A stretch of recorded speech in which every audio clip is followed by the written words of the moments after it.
So a warm welcome everybody. It's another video on valuation basics, and today we are going to tackle the idea of the PE ratio and market comparables. My name is Irwin. I'm a lecturer for the SCAQ BG module, and this video will help you catch up on all these comparables, especially if you do not have a finance background. So let's start off. When we speak of comparables, what usually comes to mind will be the PE ratio. But before we go into the ratios itself, let's get an overview. What exactly is a comparable? We look here and we see the concept of comparables is to value a firm based on how its peers are valued. So, an analogy that is close to our hearts might be how we value residential property. So, how much is your house worth? If I ask you that question, often at times, we would think of our neighbor and like, hey, you know my neighbor just sold his house and he sold it for $600 per square feet PSF. So if my neighbor sold it for $600 per square feet, I guess my house would also be worth about the same, no? We live on the same street. Now, that is how property is often spoken of. That same idea relates to the valuation of a firm as well. So, if a competing firm, a so-called neighbor firm, is valued this way, surely I should also be valued this way, no?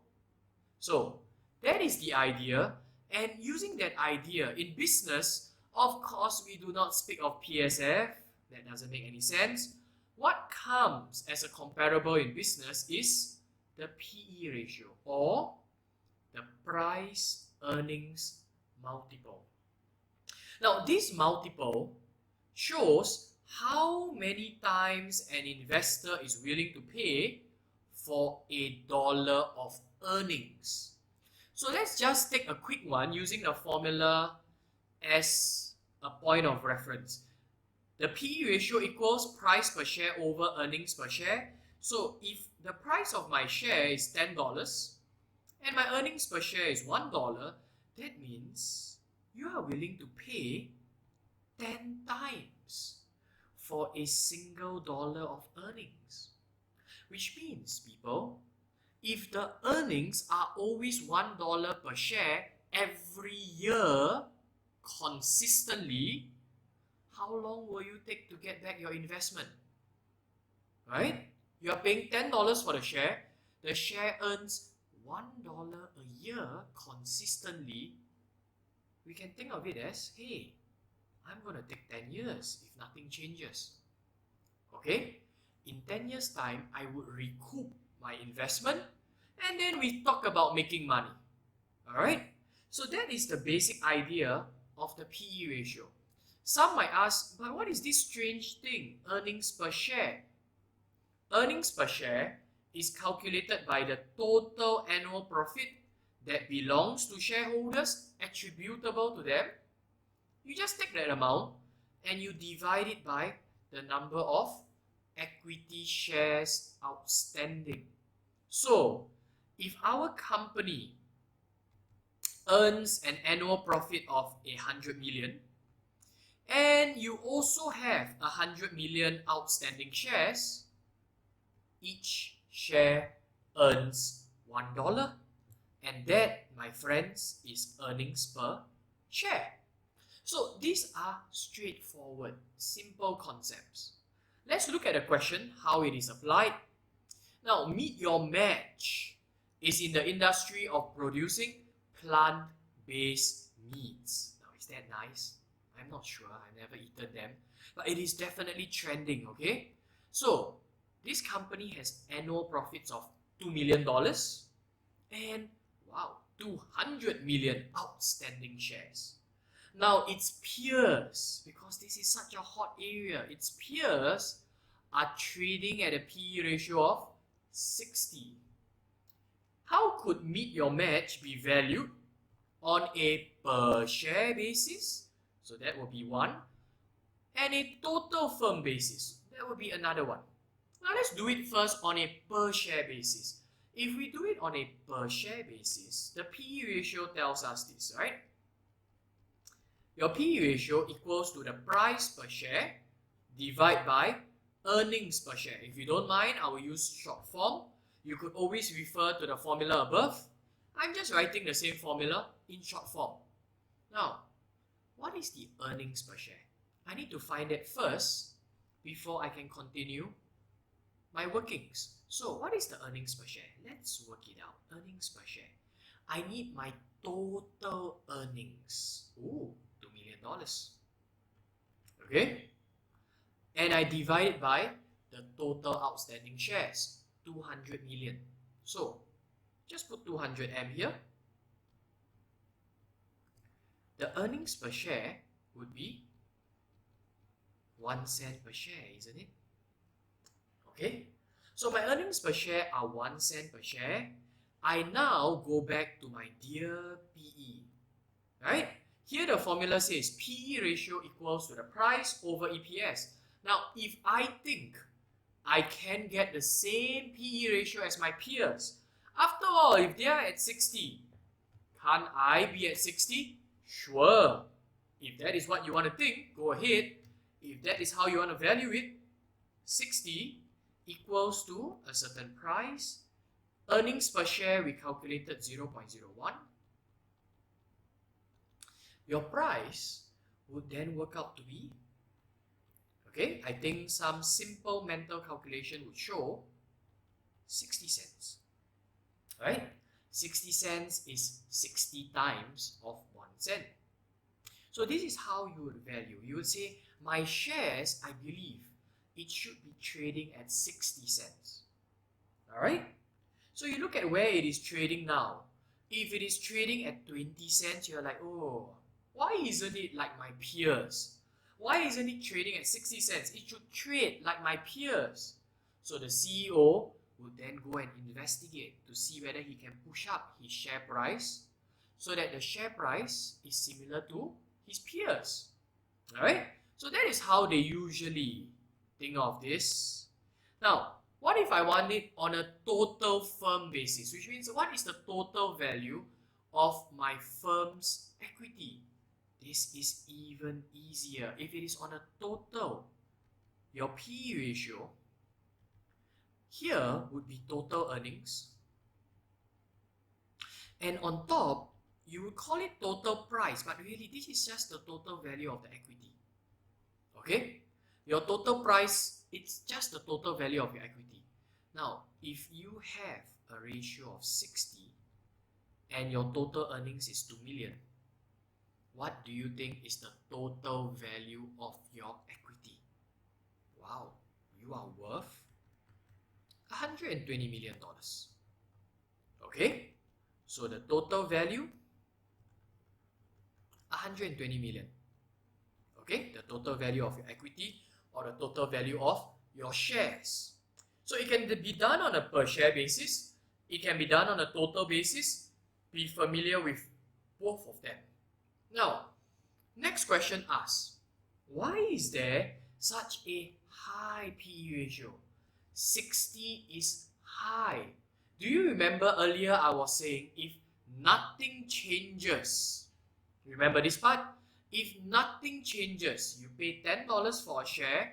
This share gives you $1 of earnings. If nothing changes, you're going to wait for 10 years to get back your money.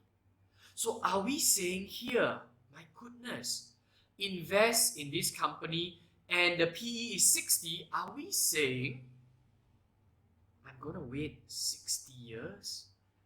Now, I could then just invest in boring property. Even boring property does not take 60 years to return its money. It returns its money much faster than that. So, are we saying investing in Meet Your Match a 60 times PE ratio means we have to wait 60 years. Remember people, you would wait 60 years only on the condition of, let's rewrite what was occurring earlier. 60 is your PE, 60 cents is your price, earnings per share 0.01. Yes, you would wait 60 years if earnings per share do not change, right?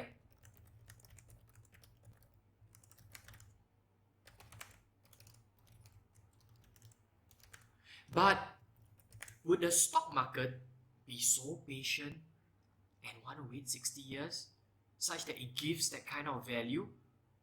Of course not. Of course not. The stock market is notorious for being impatient. So why would they give us 60 times? Obviously, they do not believe that the earnings per share will stay at 1 cent. People, if my earnings per share double, let's say plant-based really takes off. Even Irwin is eating plant-based burgers. Okay? Plant-based meats. Then maybe earnings per share can double. Now, if earnings per share doubles, the PE ratio, you take a 60 cents that you bought the share for, suddenly your PE ratio is what? Isn't it just 30? And what if it triples, people? What if it triples? So I'll just put the PE ratio here as a small box, 30 times. What if it triples? It goes up. Thereafter, from 2 cents, it triples. Suddenly, everybody in the world is just craving for it. Okay, you now earn 6 cents per share. Hey, your purchase at 60 cents earlier now looks like a good purchase. It's just 10 times PE. Alright? In 10 years, if it stays the same in 10 years, you're going to get back your money. But if it continues increasing, your 60 cents will look like a bargain. That was what happened to Facebook, Google, so on and so forth. Alright?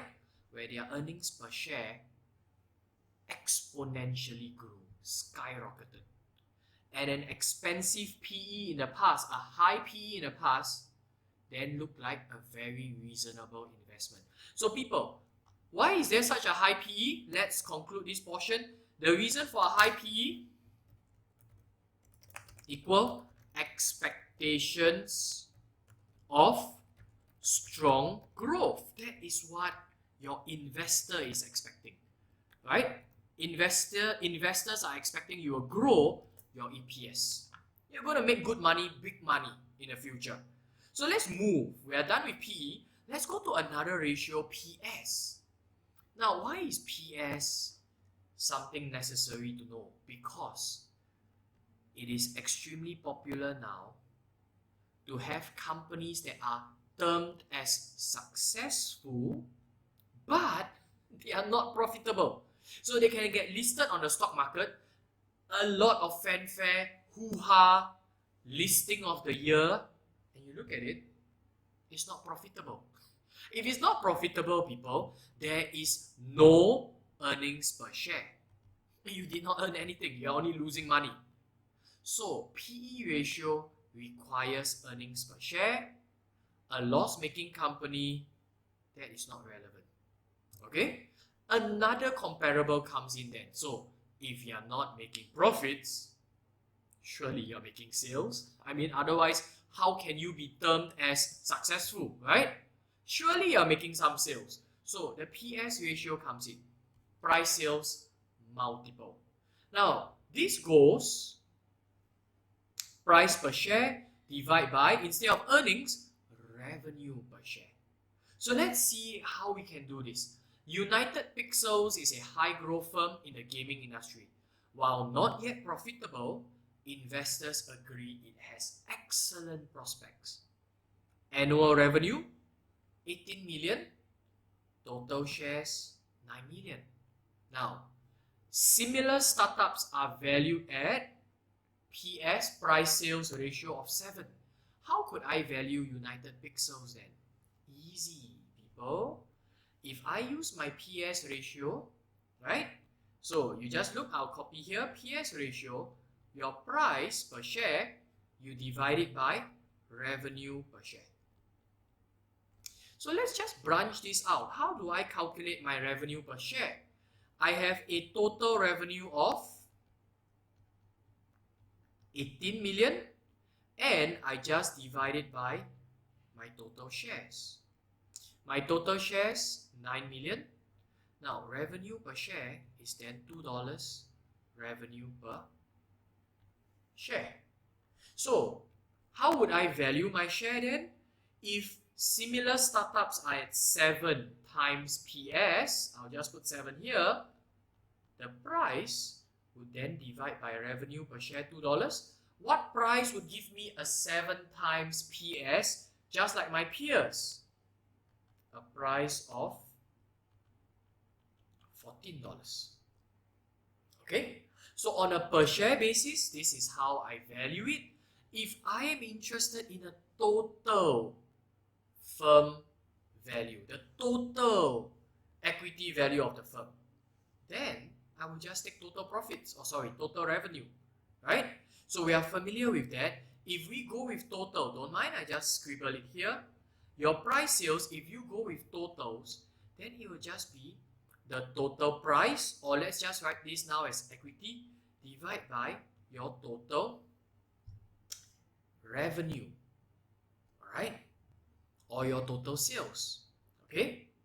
Now, 7 times, okay, so let me remove the times, it's a little distracting instead, okay, so 7 times, your total revenue is 18, so I'll scroll down, so 7 equals to 18, making a few mistakes here, people, bear with that. Revenue is below 18 million. What would then be your total equity? Your total equity, I'm sure you could work it out. 18 times 7, 126 million. Okay, so on a total basis, this is how your firm would be valued. Okay, and I think you could have figured it out easily. You take the price per share, multiply by number of shares.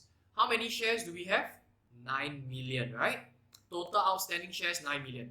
So if each share is at 14, we multiply by 9 million shares.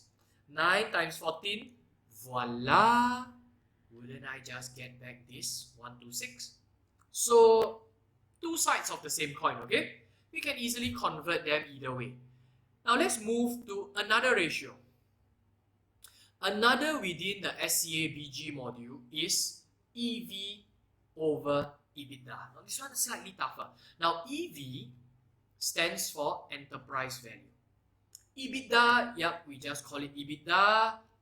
It's very long. What it stands for? Earnings before interest, tax, depreciation and amortization. Now, why would I value my firm this way? What is so special about Ebitda? Right? Now, your earnings before interest, tax, depreciation and amortization. You could read up more at your own free time. In the industry, it is used as a proxy. Now, this has severe limitations, okay? But if an analyst does not have too much time, he can use Ebitda as a quick and rough proxy, an estimate for the operating cash flows of a company. So that is the usefulness of Ebitda. It is a quick estimate of the company's cash flows, and thereby this ratio tends to be presented as I am valuing the company based on cash flows. Alright? So if you hear that the CEO wants to know what is the rough valuation on cash flows, Ebitda might be useful. Okay? So Ebitda, we know its use. What is EV over Ebitda? Enterprise value over Ebitda. Next question, of course, is what is enterprise value? Enterprise value, this is the short form, okay? There's a slightly longer form for this, but for the purposes of this lecture, this short form would suffice. Enterprise value is the total value of equity of the firm plus the total value of debt. Which means, people, this is really the full value of the firm. Okay? Full value of a firm comprises of equity and debt. Alright? So what we are saying is that this whole thing, the total value, the full value of my firm, I can find it using the EV over Ebitda multiple. And how it works, let's look at the question. United Pixels has an annual Ebitda of 3 mil. It has 5 million worth of debt. Similar startups are valued at EV Ebitda 3. Please pardon, I realize there's a missing D here. Alright? Okay, and oh no, I placed the D at the wrong place. Forgive me. Here. Alright? So, similar startups valued at EV over Ebitda of 3. How could United Pixels be valued on an equity basis? Which means I just want to know, not the full value of the firm, but just the equity portion. Now, it's not too difficult. First, let's put the EV over Ebitda formula. Alright? It's just this, right? Okay? EV over Ebitda. In here, we know that similar startups have a multiple of 3. So, my company should also have 3. Okay, if we work on that assumption, what is our Ebitda? Our Ebitda here is 3 million. Now, if my Ebitda is 3 million, what should my enterprise value be such that the multiple turns out to be 3? I think here we all can clearly see our enterprise value should be $9 million. Now, this represents the full value of the firm. I'm not interested in the full value. I only want the equity value. So, as a reminder, EV, enterprise value, is made up of the value of equity plus the value of debt. So, what I really want, I have 9 million here as my EV. I want the value of equity. The value of debt was given in the question. We have 5 million worth of debt. If my debt is worth 5 million, what will my equity be worth then? Clearly, $4 million. And this, people, is our answer. So equity, what is the value? 4 million based on my EV Ebitda formula. Okay? So, here you have it. Now, before I leave you, alright, this video has gone on for long enough, I'm sure. Before I leave you, I need to mention in our syllabus, right, the BG module, there is a pitfall of comparables, actually multiple, but this is the main one you must be aware of. When you use comparables, just like how no two homes are the same, just because my neighbor stays on the same street as I am, does that really mean we have the same valuation? My house may be so run down, while his house might be like some state-of-the-art mansion, right? Just because we are on the same street? Maybe not. So, just because we are in the same industry, does it mean we have the same valuation? Actually, not really. Okay? No two firms are the same. There are problems when we just copy and paste a comparable down and use it for our company. Okay? In class, we are going to learn this even more. But now, let's just know this is a problem. Alright? And it becomes a bigger problem when your comparable firms are listed while you, the target firm, is private. Big difference. It's like comparing a shiny 5-story bungalow with a swimming pool, comparing it with just a 1-story home. No swimming pool, just one car park. That's all. To park one car. How can we compare? That is a listed company and a private company. Now, for that, then, we will have to make an adjustment for the discount for lack of marketability. Now, in our SCA syllabus, this is quite a persistent theme. It accounts for how private firms trade at a lower value because there's a lack of marketability of shares. And think about it, this is quite common sense. If I can sell something easily to someone else, this is more valuable. That is why if I want to sell you a home, and this home is very unpopular, maybe for some reason, like in Singapore, people think the home is haunted, very unpopular. What will you do to the price? You will push down the price. Why? You say, because after I buy this home, if I wish to sell it later, it's very difficult to market. It's very difficult to find someone who would take over the home. So I want a discount for that. I want a discount when I buy this home. Same thing for shares. If you buy a private share, after a while, if you wish to sell it, it's not easy to find a buyer. It's not like the stock market, a listed company. You don't want your share, just toss it onto the stock market. There would be ready buyers waiting to buy up the share.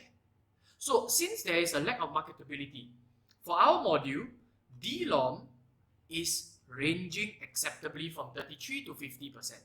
So let's see how this works, okay? How does DLOM works? How does this discount for lack of marketability works? United Pixel, same thing, same as above, same as above. Everything is the same, but something is added. Startups that you are using as your comparables, those are listed startups. Whereas you, United Pixels, you and I, we are this company, it's privately held. How would we then value it on an equity basis? Now, if you recall in the earlier question, the answer for equity is, our equity is worth how much? $4 million.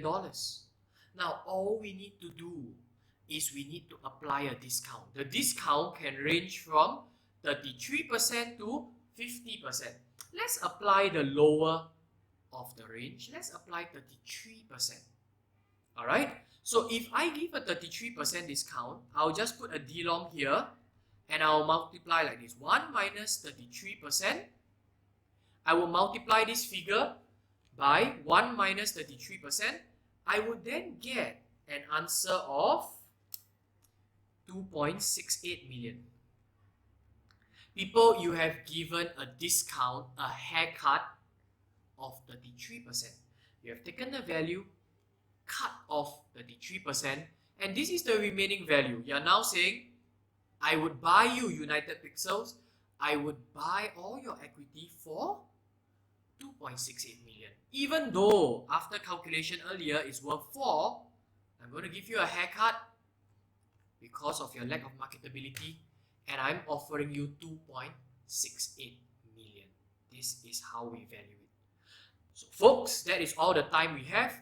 I have to end here. Thank you for joining me. If you wish to connect with me, as I say in every video, join me on LinkedIn, link up with me, or write me an email at my personal address, irwin.luo@learningluminarium.com. So thank you again for joining me. I hope you picked up the basics of comparables. Thank you.